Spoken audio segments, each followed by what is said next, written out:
Hey everyone, welcome to the Agenda Now channel. Today we're diving into a powerful conversation about justice, lawfare, and the integrity of America's legal system. This discussion between Justice Crain, a senator, and Mr. Duva shines a bright light on how the rule of law should operate, without bias, politics, or personal gain.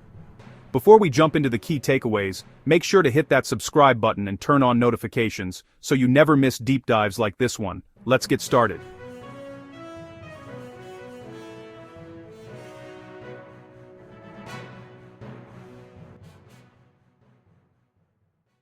Let's start with how Louisiana handles its judges. Justice Crain explains that judges there are elected by the people, not appointed by politicians, and that's how it's been for generations. It's a democratic tradition meant to keep the judiciary accountable. But elections come with challenges.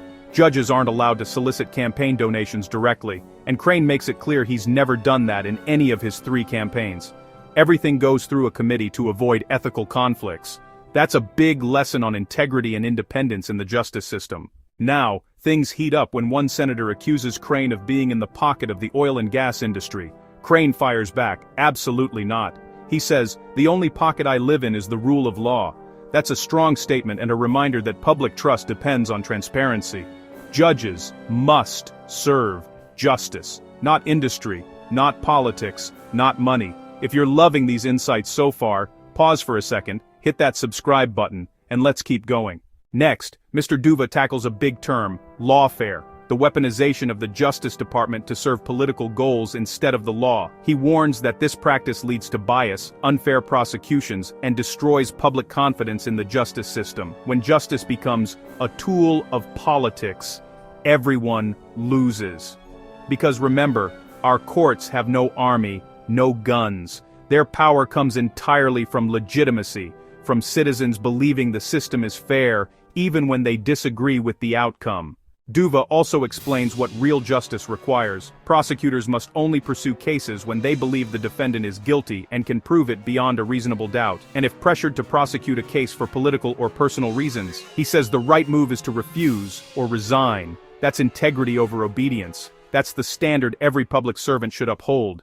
In the end, both men agree on one unshakable truth. The rule of law is non-negotiable. Even if you disagree with a judge's ruling, you still have to respect it, because without that respect, we descend into anarchy and chaos. This conversation is more than politics. It's about preserving the soul of justice. If you found this breakdown insightful, smash that like button, drop a comment on what rule of law means to you, and don't forget to subscribe for more thought-provoking summaries like this one. Thanks for watching. And remember, justice only works when we all believe in it. Justice Crain, we elect judges in Louisiana, do we not? We do. And we have elected judges, our people have decided to elect judges for a long time, haven't they? As long as I can research, yes.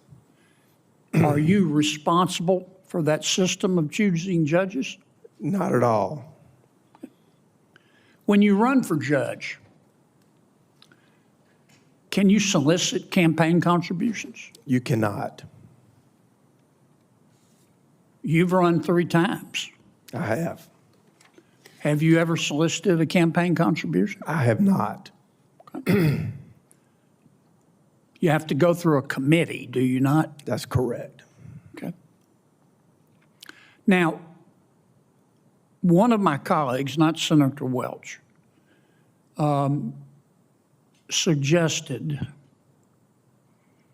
that you live in the left front pocket of the oil and gas industry. Is that true? That is absolutely not true, Senator. Do you live in anybody's left front pocket?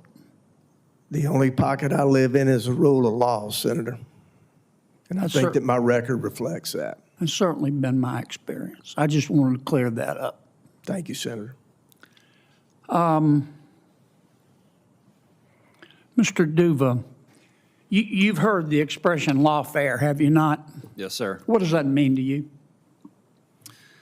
Well, I think lawfare gets to the alleged weaponization of the Justice Department and What does that mean?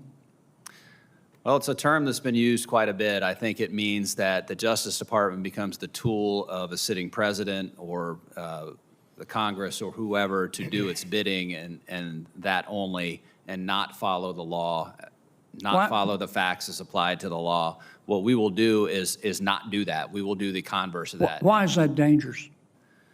Because it leads to bias, it leads to improper prosecution, it leads to messes in courtrooms. There's a reason there's a justice manual.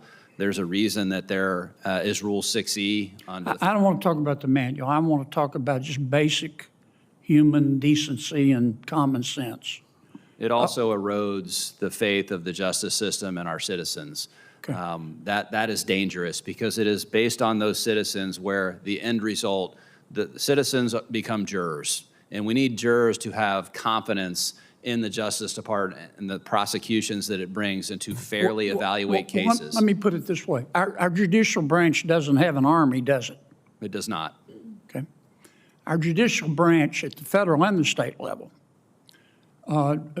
depends on its legitimacy for enforcement. I mean, people have to believe that justice, even though they may disagree with the result, people have to believe in the integrity of the system, do they not? They do, because as I mentioned with jurors, if they don't and they're selected on a jury, they're not going to follow the judge's instructions to evaluate the cases based on the facts in the law. So it depends on the citizens to help us with the end result. And if that's eroded on the front end, it's eroded on the back end. All right, if I'm a candidate for district attorney, is that a principle that you agree with? 100%. Okay. And you not only have to believe that the defendant is guilty, you have to believe that you can prove it beyond a reasonable doubt, do you not? You do. You have to have the facts. Without the facts, you have nothing. Okay. Is that a principle that you possess?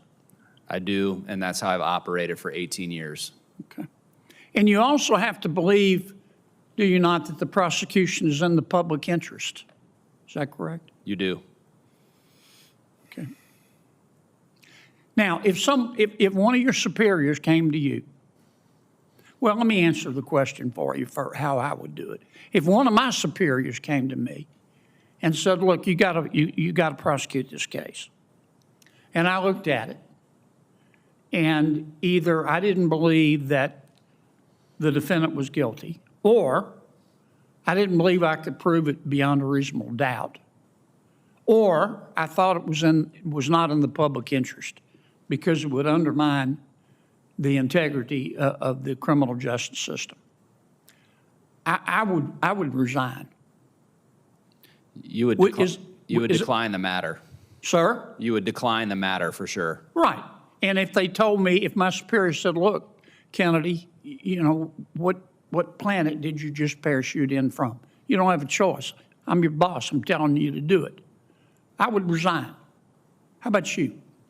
I have no problem doing that. I would first just say, we're not doing this case, and here's all the reasons, and the discussion could go from there. Okay. And if you were told to do it or quit, what would you do? I'd quit. Okay.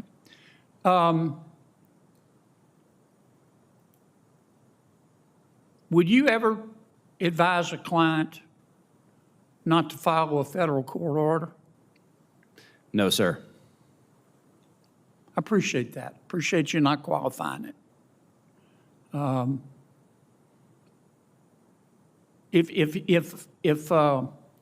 it's okay to disagree with a federal judge ruling, isn't it? I often have. Yep. It's okay to appeal it.